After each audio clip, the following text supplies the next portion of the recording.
आगामी कार्यक्रम प्रायोजित किया है जॉयस मायर मिनिस्ट्रीज के मित्रों और सहयोगियों ने। सच्ची स्वतंत्रता वो नहीं है कि आप जो चाहें करें, किसी भी समय आप जब करना चाहें आप करें। ये ऐसी स्वतंत्रता ना होना ही बेहतर हो यदि हमें पता हो कि अंत में जाकर ये बेहतर ना होगी। आमीन।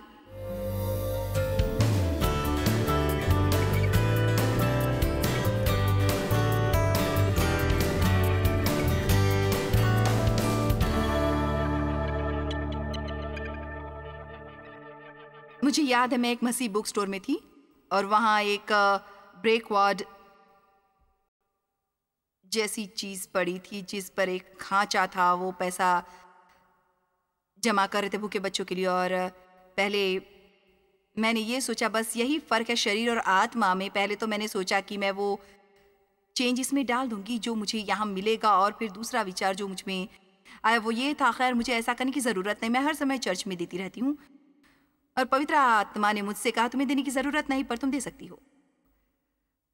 अब देखिए असल में यही बात है, बहुत सी ऐसी बातें हैं जो हमें करने की जरूरत नहीं है स्वर्ग जाने के लिए और हम उन्हें कर सकते हैं। पर जब हम ऐसा करते हैं तो हमारे लिए यही कहीं बेहतर जीवन उत्पन्न करेगा। यहाँ इस संसार में बहुत सी बातें हैं जो हमें करने की जरूरत नहीं स्वर्ग जाने के लिए, पर कुछ बातें हैं जो करना मैं चुनूंगी ताकि मैं प्रतिज्ञा के प्रदेश में रह सकूं जिसकी परमेश्वर अपने वचन में बात कर रहे हैं।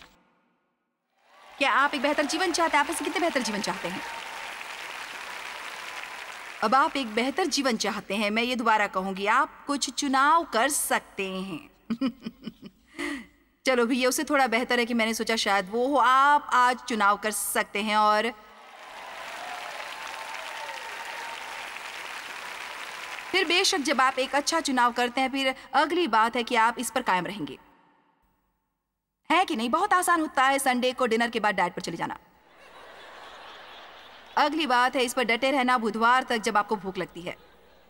बहुत आसान है कसरत का मन बना लेना। मेरा मतलब है हम इक्विपमेंट खरीद लेते हैं, हम जिम में शामिल हो जाते हैं। एक जिम के मालिक ने मुझसे कहा कि 60% लोग जो हर महीने फीस देते हैं वो कभी आते ही नहीं। तो फिर वो फीस क्यों देते हैं? क्योंकि वो यही सोचते रहते हैं कि मैं अगले महीने जाऊंगा, मैं अगली बार जाऊंगा। 60% लोग ये करते हैं। अच्छी मंशा, आज्ञा मानना नहीं, आत्मनियंत्रण आपका दोस्त है। सब ये कहे आत्मनियंत्रण मेरा दोस्त है। और फिर जब कभी आत्मनियंत्रण के बारे में बात करता है तो आह मत भरिए।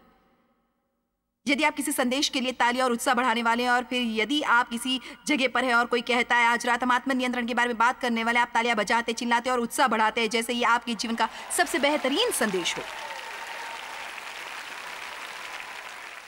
आप कहते हैं भाई मुझे वो संदेश बहुत पसंद है क्योंकि ये मेरी मदद करता है, मुझे वो व्यक्ति बनने में मदद करेगा जो परमेश्वर चाहते हैं मैं बनूं। खैर आत्मा का फल हम में आता है बीज के रूप में ताकि हम सब में आत्मनियंत्रण हो। इसे माने या ना माने आप में जुनून होता है। मुझे स्वयं को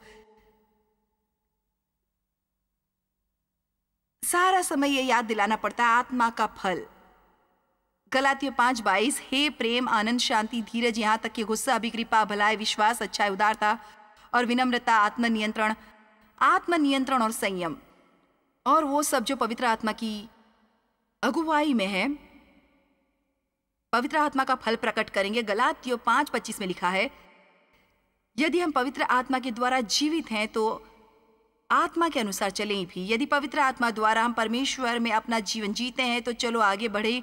इसी पर चलते हुए हमारा व्यवहार को पवित्र आत्मा नियंत्रित करे। अब मैं आपसे 1 मिनट बात करना चाहूंगी इसके बारे में, ये कि पवित्र आत्मा चाहती है कि हम नियंत्रण करना सीखे। बात यह है कि शैतान जबरन अपना नियंत्रण हम पर ला देगा। परमेश्वर हमें न्योता देते हैं। पवित्र आत्मा आज कह रहा है मैं तुमसे थोड़ा ज्यादा होशियार हूं जॉयस,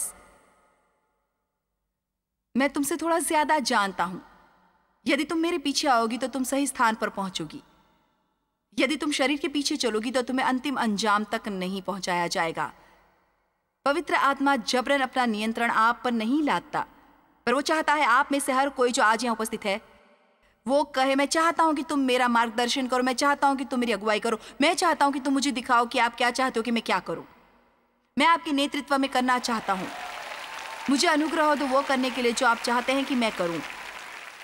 हम हर समय चुनाव करते हैं और उन चुनावों में से एक या तो परमेश्वर के निकट ले जाती है या उससे दूर ले जाती है। हर चुनाव जो हम करते हैं, आज यहाँ आने का चुनाव, ये आपको परमेश्वर के साथ हमारे चलने में और निकट ले जाता है। उन्होंने मुझे बताया कि कोई महिला यहाँ अकेली हवाई जहाज में आई है अलास्का से, बस इस कॉन्फ्रेंस में आमीन आने के लिए। ये सब चीज़ें मैं सुनकर चौंक जाती हूँ कि उसने ऐसा क्यों किया। उसने ये इसलिए नहीं किया क्योंकि वो मुझे देखने आई कि मैं कैसे लगती हूँ। परमेश्वर ने ये उसके हृदय में डाला। मुझे यकीन है कि वो यहाँ है और मुझे यकीन है कि उसने 15 अन्य कारण सोचे होंगे। खैर, मैं अकेली नहीं जाना चाहती और मैं किसी और को नहीं जानती और ये बहुत महंगा रहेगा और ब्ला ब्ला ब्ला ब्ला। यदि हम सब बहाने एक और रख दे जो हम सोच रहे हैं कि हम वो नहीं कर रहे, जो परमेश्वर हमसे करने को कह रहे हैं, और बस पवित्र आत्मा को अपना मार्गदर्शन करने दे, हम हमेशा सही समय पर सही जगह ही पहुंचेंगे।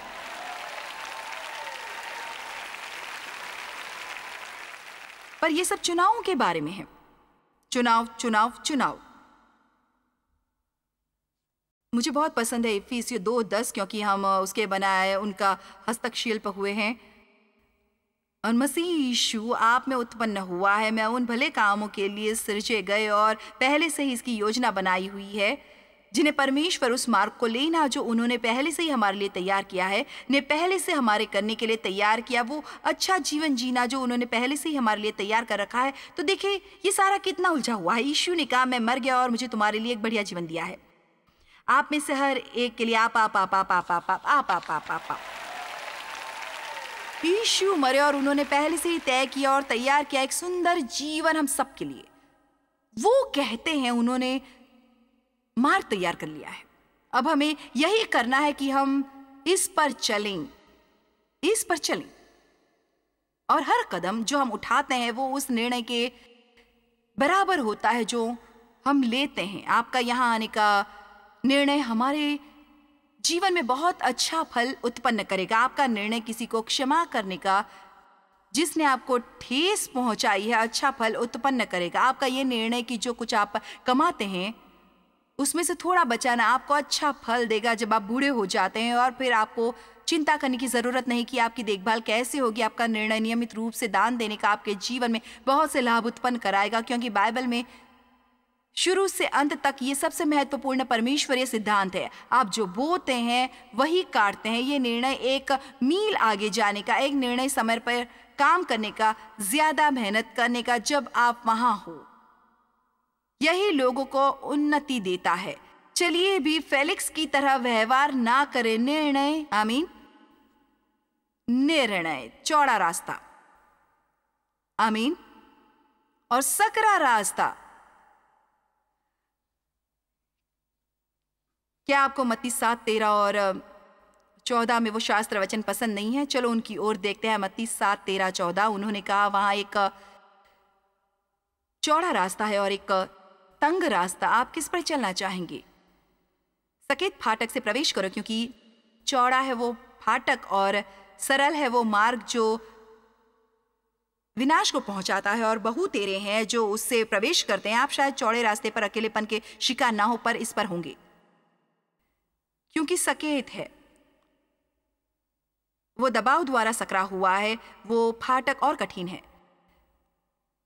वो मार्ग जो जीवन को पहुंचाता है, और थोड़े हैं जो उसे पाते हैं। बहुत साल पहले जब मैंने ये शास्त्र वचन पढ़ा, मैंने एक बार प्रभु से कहा, मैंने कहा जैसे मुझे लगता है जैसा सारा समय मेरा रास्ता तंग और तंग होता जा रहा है। दूसरे शब्दों में मुझे ऐसा लगता है कि हर बार जब मैं मुड़ती हूँ तो वहाँ कुछ और होता है। परमेश्वर मुझे ये बता रहे थे कि अब मुझे और नहीं करना चाहिए। जानते हैं, आप यहाँ शुरुआत करते हैं यीशु मसीहों की तरह। मेरा मतलब है हमारे जीवन पर इतना बोझ सा है उन चीज़ों का जिन्हें हमें नहीं करना चाहिए, पर हमें ये पता भी नहीं, क्योंकि परमेश्वर हमसे एक एक चीज़ करके निपटते, एक एक करके। और मुझे उसके बारे में ये बहुत पसंद है, वो कभी हमें ओवरलोड नहीं करते, एक एक करके निपटते हैं, एक एक करके, एक एक करके वो हमें एक एक करके चीज़ें दिखाते हैं। और आपको इसी बात की चिंता करनी होगी कि इस समय परमेश्वर आपसे किस बात के लिए निपट रहे हैं। आपको ज़्यादा चीज़ों की चिंता करने की कोई ज़रूरत नहीं है। आपको इसकी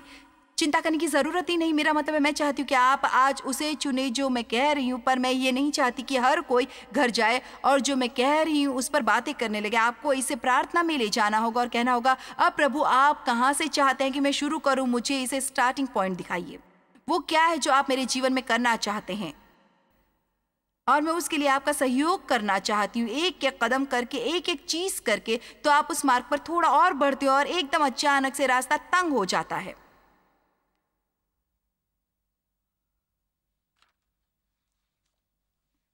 और फिर आप जाना चाहेंगे परमेश्वर के साथ। तो अब आप यहाँ आए और आप एकदम अचानक, पता है, यहाँ पीछे आपको शायद वो रवैया छोड़ना होगा और फिर यहाँ कहीं इस जगह ओके, अब समय आ गया है तुम्हारे अतीत से निपटने का। और फिर यहाँ यह है, ओके जॉयस, अब तुम जानती हो दयनीय और सामर्थ्य नहीं हो सकती, समय आ गया है वो आत्मदया छोड़ने का। चलो, अभी कोई समझ रहा है मुझे? चुनाव, सभी चुनाव हैं।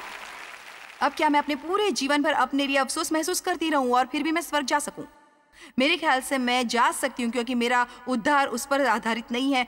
पर मैं स्वयं के लिए अफसोस क्यों करूं? पर यदि मैं वो करती रही जो परमेश्वर ने मुझे दिखाया है कि मुझे नहीं करना है, तब मैं वो सामर्थ्यपूर्ण जीवन कभी भी नहीं पा सकती जो वो मुझे देना चाहते हैं। मुझे बस समझ नहीं आता प्रभु, बहुत सी बातें हैं जो लगता है आप मुझे करने नहीं देते, जबकि मैं चाहता हूं मैं वो करूं। चलो भी, क्या कभी आपकी परमेश्वर के साथ ऐसी बात हुई है? अब मुझ पर इतनी सख्ती क्यों करते हैं? मेरा मतलब है, वो ऐसी फिल्में देखते हैं, वो यही करते हैं, वो करते हैं। यदि मैं वो करती हूँ तो आप मुझ पर भड़क जाते हैं।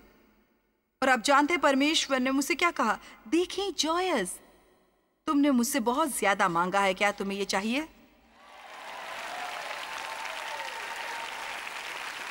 तो बेहतर मैं आपको ईमानदारी से कहूं और आपको बताऊं, वो व्यक्ति जो सब चाहता है जो आपको देने के लिए यीशु मरे,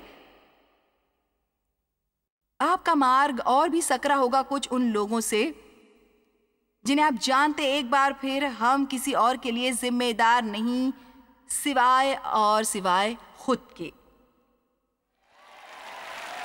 आमीन। किसी और के लिए जिम्मेदार नहीं सिवाय खुद के। आपने शायद मुझे ये कहते हुए सुना है, पर मुझे लगता है जैसे मैं नहीं जानती परमेश्वर के साथ अपने 25 साल के चलन को, मुझे बस लगा कि परमेश्वर मुझसे निपट रहे हैं किसी बात के लिए लगातार। आप बहुत खुश हैं ना? और मैं आपको ये बता दूं कि अब बातें मेरे लिए आसान हैं और वो और आसान होंगी, पर जितना देर तक आप परमेश्वर के साथ चलते हैं उतना ही ज्यादा आप जानने लगते हैं कि उनके साथ चलना नीरी बेवकूफ़ी है। इससे कोई भला नहीं होगा क्योंकि अंत में उनकी ही मर्जी चलेगी और आप जहाँ हैं वहीं अटके रहेंगे। ये बस इतना सीधा सा है। पर बेशक मैं एकमात्र वो व्यक्ति नहीं बनना चाहती थी जिससे परमेश्वर निपट रहे थे, क्योंकि मैंने देखी वो समस्या। चलो भी, मेरा मतलब है मैंने उनकी समस्या देखी और मैं उनकी मदद करना चाहती थी उनकी समस्या को ठीक करने में।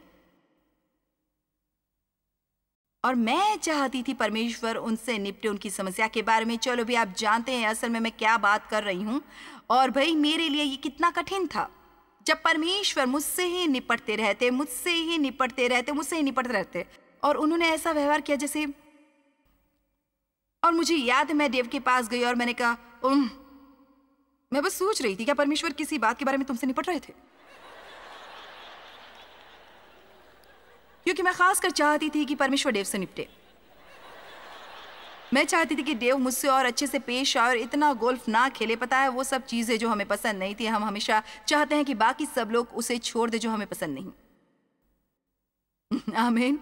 यदि मुझे वो पसंद नहीं, तब तुम्हें उसे छोड़ना होगा।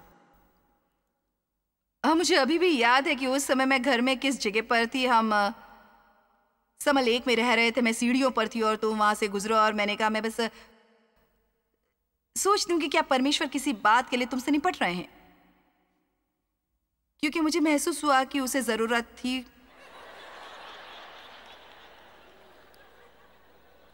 मुझे याद है उसके चेहरे पर इस तरह की एक ब्लैंक लुक आ गई।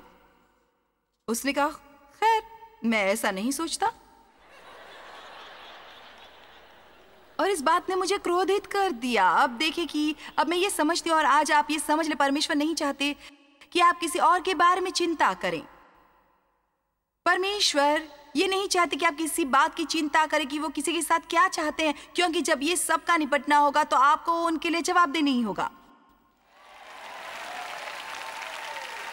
ओह, ये बहुत अच्छा है।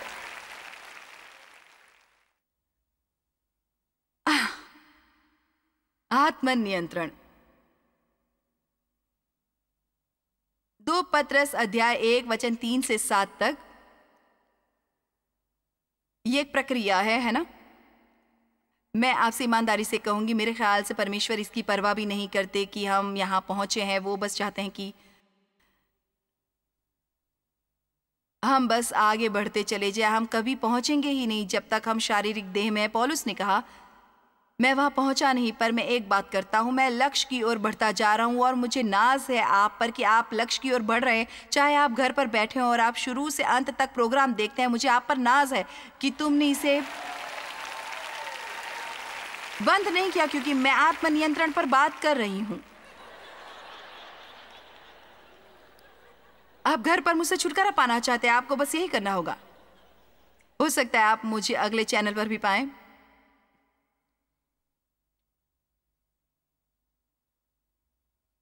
2 पत्रस 1:3, क्योंकि उसकी ईश्वरीय सामर्थ्य ने सभी जरूरतें लगी हुई हैं और पूरी की गई हैं। सब कुछ जो जीवन और भक्ति से संबंध रखता है हमें उसी की पहचान के द्वारा दिया गया है। ये समझ लें, उनकी प्रतिज्ञाएं, उनकी सामर्थ्य ने, उनकी प्रतिज्ञाओं ने हमारे लिए वो सब उपलब्ध कराया है जो जरूरी है एक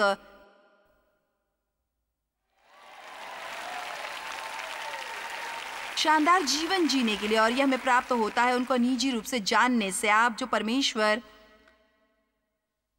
चाहते हैं कि आपको मिले वो नहीं प्राप्त कर सकते हैं। आपके दादी के विश्वास के आधार पर आप ये नहीं प्राप्त कर सकते, क्योंकि आपके पास वो पास्टर है जो सचमुच परमेश्वर को जानता है। ये आना चाहिए। उनकी पूरी निजी जानकारी प्राप्त करने के बाद आप जानते हैं इसमें कितना समय लगता है। हमें किसने बुलाया है, किस लिए, जिसने हमें अपनी महिमा और सद्गुण के अनुसार बुलाया है। पता है, महिमा परमेश्वर की सबसे बड़ी सर्वोत्तमता में से एक प्रकटीकरण है। हम सब परमेश्वर की महिमा अपने जीवन में देखना चाहते हैं। हम उनकी सर्वोत्तमता देखना चाहते हैं और वो हमें अपनी सर्वोत्तमता दिखाना चाहते हैं। भाई, इसका आज दुनिया में कितना अभाव है, कितना।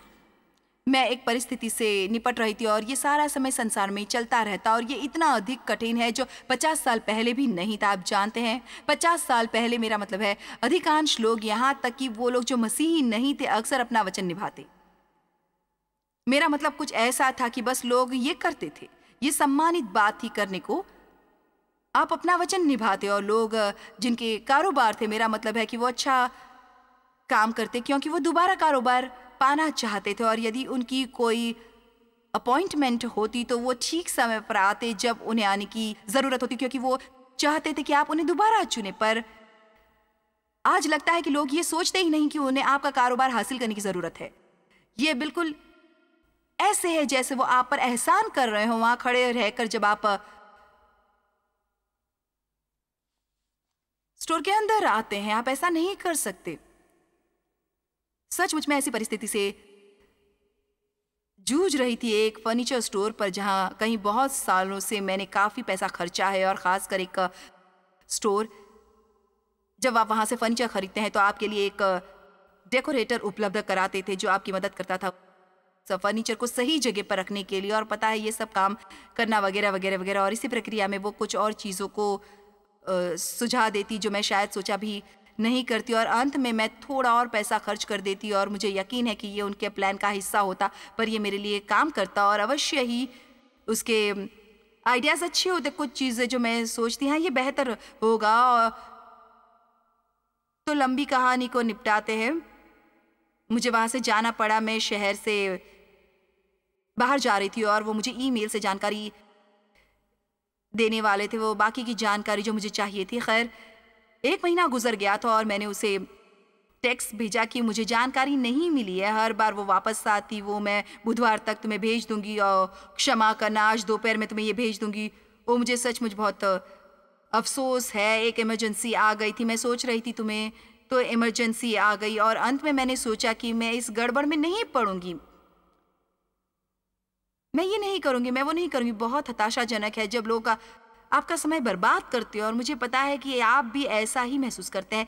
ये बहुत हताशा उत्पन्न करता है जब लोग आपका समय बर्बाद करते हैं, जब वो स्वयं चुनाव नहीं कर पाते कि उन्हें क्या करना चाहिए। और आज मेरा ये व्यक्तिगत प्रोत्साहन है सबके लिए, और मैं खुद को भी ये बात याद दिलवा रही हूँ, यदि हम स्वयं को मसीही कहलवाने वाले हैं और अपने कार पर बम्पर स्टिकर लगाने वाले हैं और हम अपने गले में क्रूस लटकाने वाले हैं और बड़ी बड़ी बाइबलें लेकर कॉन्फ्रेंस में जाने वाले हैं, कम से कम ये करने की कोशिश कर सकते हैं जो हम कहते हैं कि हम करेंगे। मेरा मतलब ये सबसे प्रारंभ की जगह होगी जहाँ से हम शुरू कर सकते हैं। वो ये कि हम अपना वचन निभाएं। और आप जानते हैं कि मेरा मुंह अभी भी मुसीबतों में ला देता है। मैं कहती हूँ कि मैं कुछ करने वाली हूँ और बाद में मैं कुछ सोचती हूँ, मैंने ये क्यों कहा कि मैं वो करने वाली हूँ। मैं ये नहीं करना चाहती, पर मैं वचनबद्ध हूँ अपना वचन निभाने के लिए, इसलिए मैं ये करूँगी। चाहे मैं ये ना भी करना चाहूँ, पर शायद अगली बार मैं सीख लूँगी कि थोड़ा और ज़्यादा सोचूँ इससे पहले कि मैं अपना मुँह खोलूँ और कहूँ कि मैं ये करूँगी। मेरा मतलब ये छोटी छोटी बातें, हाँ कि मैं तुम्हें फ़ोन करूँगी, मैं लंच पर जाऊँगी, आधा समय तो हम किसी से पीछा छुड़ाते हैं।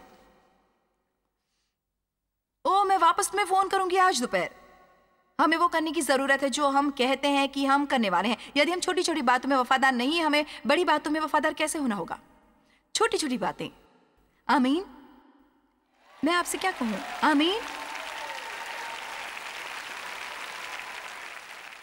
मैं इसे नहीं छोड़ सकती है। कुरिन्थियों 6:12। सब वस्तुएं मेरे लिए उचित तो हैं,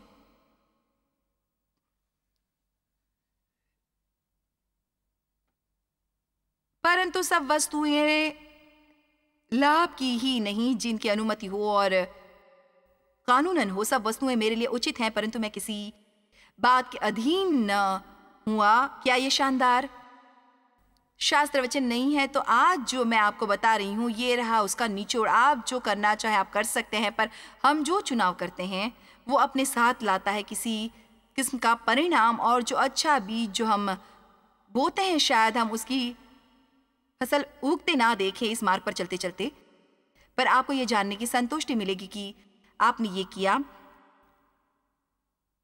जिसमें आपका विश्वास था, जो आपको करना चाहिए था। इससे बदतर कुछ नहीं कि आप जाने कि परमेश्वर आपसे ये करवाने की कोशिश कर रहे हैं और फिर आप निर्णय करते हैं कि आप वो करेंगे और आप फिर अंदर ही अंदर दुखी होंगे, क्योंकि आप जानते हैं कि आपने वो नहीं किया जो आपको करना चाहिए था। मुझे नफरत है इससे। मैं अपने अंदर इस भावना से नफरत करती हूँ, और मैं इससे नफरत करती हूँ क्योंकि बुरा है कि मैंने इसके लिए पूरा प्रयत्न किया और मैंने वो करने की कोशिश की जिस पर मैं विश्वास करती थी, जो परमेश्वर चाहते थे कि मैं करूं। और उन्होंने कहा सच्ची स्वतंत्रता वो नहीं है कि आप जो चाहे करें। आमीन।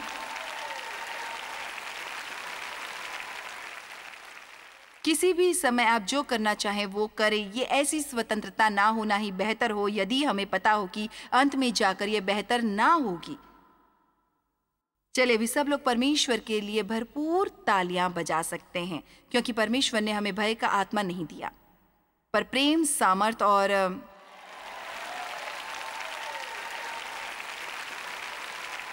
स्थिर मन की, अनुशासन और आत्मनियंत्रण का आत्मा। सब लोग यहाँ पर खड़े हो सकते हैं और कह सकते हैं मुझ में आत्मनियंत्रण है। मैं हर दिन अच्छे चुनाव करता हूँ पूरा दिन, चाहे इस समय कितना भी कठिन क्यों ना हो। मैं बाद में इसका लाभ पाना अवश्य ही पसंद करूंगा। हे पिता, मैं यहाँ सबके लिए प्रार्थना करना चाहती हूँ जिसमें मैं भी हूँ, कि हम में से हर एक को कुछ न कुछ मिला है। आज जो बात आपने मुझसे की है, और हमें से हर एक को कम से कम एक क्षेत्र होगा जिसे हम आगे ला सकते हैं आपके सामने, जहां हम सुधर सकते हैं और ऊपर आ सकते हैं। इसलिए नहीं कि हमें ये करना ही है, पर इसलिए कि हमें ये करना चाहिए। आप पहले से ही हमसे प्रेम करते हैं। हम अपना प्रेम नहीं कमा सकते, हम अपना अनुग्रह नहीं कमा सकते, पर हम वो सब करना चाहते हैं जो हम कर सकते हैं आपको महिमा देने के लिए, और हम अपने सभी कामों द्वारा आपको प्रसन्न करना चाहते हैं यीशु के नाम पर। बहुत से लोग ये सोचते हैं कि यदि आप आत्मनियंत्रण में काम करने वाले हैं तो इसका मतलब ये है कि आप वो सारी चीज़ें नहीं कर सकते जो आप करना चाहते हैं, पर असल में आत्मनियंत्रण आपको वो व्यक्ति बनने में मदद करता है जो आप सचमुच बनना चाहते हैं। तो असल में ये एक दास्तां नहीं है, ये एक ज़बरदस्त स्वतंत्रता है। और आप जानते हैं क्या, आप में पहले से ही आत्मनियंत्रण की आत्मा है और ये बढ़ेगी और ज़्यादा बढ़ेगा जितना ज़्यादा आप इस्तेमाल करेंगे, और परमेश्वर आपकी मदद करेंगे यदि आप इसे सही तरीके से करेंगे। आपका दिन बढ़िया रहे।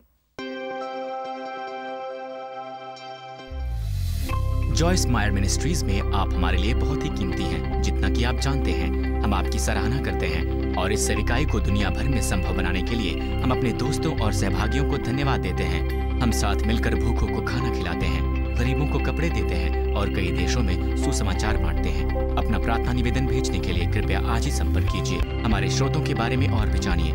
जॉयस की सभाओं की सूची देखिए हमारे साथ सहभागी बनने के लिए, क्योंकि हम दुनिया भर में मसीह के प्रेम को बांटते हैं।